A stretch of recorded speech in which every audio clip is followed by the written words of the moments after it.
Looking for the best nano drones?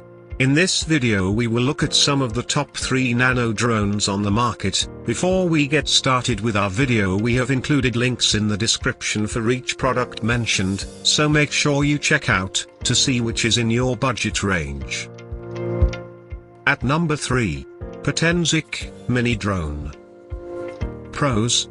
Drone comes with a number of handy features to assist new pilots, including altitude hold mode, simple speed adjustments and a headless mode that allows the drone to change directions without changing its heading. Cons. The drone is more fragile against common knocks and scrapes than other options. Bottom line. One of the best mini drones for beginning adults and kids wanting a durable flyer for crashes and stunts. At number 2. DoDoeleph Syma X20 Drone. Pros. Drone includes a 360-degree flip function for quick and easy stunts anytime the pilot wants to impress others. Charging the battery can take as little as 50 minutes before the drone is ready to fly. Cons.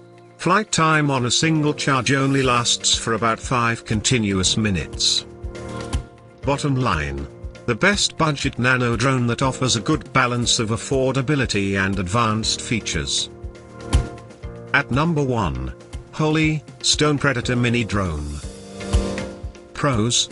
Small, lightweight body is very agile in the air, making it good for quick flying and stunt work. Fan blades are protected by an outer ring so the drone can hit walls and trees without catastrophic failure. Cons. Charger and battery have been known to arrive in a poor state with a short charge. Bottom line. The best overall nano drone for anyone wanting to increase their skills for stunts, takeoffs, and landings. To buy or check price, click link in description. Please like and subscribe our channel for more products reviews.